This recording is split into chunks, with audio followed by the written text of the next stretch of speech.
Hey, good morning, everybody. This is Nick, just your average Nico. I wanted to do a quick video here. I uploaded a video a couple days ago, and it ended up being really controversial, really polemic, and really polarizing, and about the ban on Jehovah's Witnesses in Russia. So I wanted to do another follow-up video. I did one before, and it ended up just being even worse. So I wanted to do another follow-up video to kind of I don't know, to express my concern about it. Here's my take on this. I think I made the mistake on the past two videos of going too far into my reasons for leaving the Jehovah's Witness organization. I am, before I get too far, disfellowshipped. I was also well on my way to reinstatement, going to all the meetings and taking away anything in my life that would be a reason or an obstacle for being disfellowshipped, but or for not being reinstated, excuse me. But then I made the conscious decision not to return to the organization, and that's for my own personal reasons. And I think that the mistake I made on the last videos where I explained too much about why I didn't go back to the organization, which is a separate issue. So I think I want to concentrate on why it's so concerning to me to see a lot of ex-Jehovah's Witnesses and to see a lot of people who live in countries where they supposedly value, society values the freedom of religion, cheerleading the action taken by the Russian government.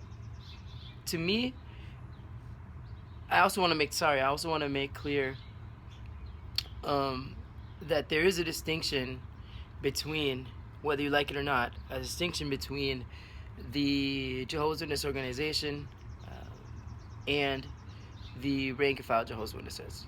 So there is a separation of, they're two separate issues to me.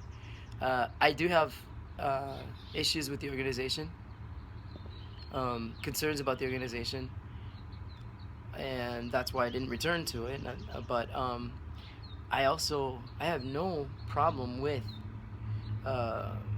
my ex-brothers and sisters, the people they consider some of the most warm, wonderful people in the world. I think that they're wonderful people, and I consider them kind of double victims in this case, where I think that they are, and this is going to cause a bunch of negative comments from Jehovah's Witnesses, but I think that they are victims of the Watchtower organization, and now they're also victims of the Russian government.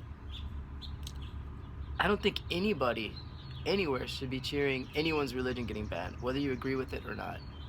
I think it's not going to do, no good is going to come out of it, okay? If you are a person who wants to stamp out Jehovah's Witnesses, it doesn't do any good.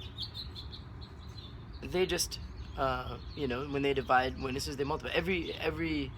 Growing up, we would get reports out of countries where the work was under ban, and they would just, all it's going to do is create hardship for these people, but they're going to keep doing what they've always done.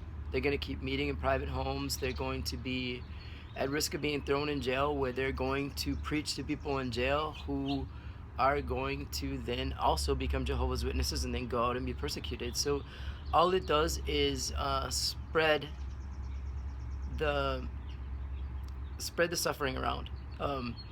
And if you are an ex-Jehovah's Witness, man, leave the bitterness. I mean, yeah, I don't even advocate for Jehovah's Witnesses to leave the organization. I honestly don't. If you're happy there, stay there. I mean, I don't have anything more against the Jehovah's Witness organization than I do with pretty much any organized religion. I mean, they're all rotten. They are all rotten. It's the honest truth. They've all got agendas. They've all been politicized, and I know at this point people are going to say, yes, but Jehovah's Witnesses do this, the blood issue, that, whatever. But they're all rotten. All right, that's the bottom line. That's the way I look at it.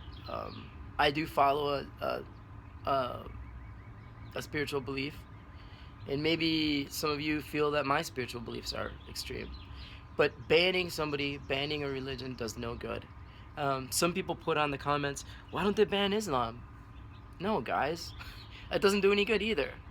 All it does when you ban a religion is it creates an us and them scenario, an us and them situation where uh, people feel victimized, and when people feel victimized, they become more extreme. I mean, it's a thing. That's what created ISIS.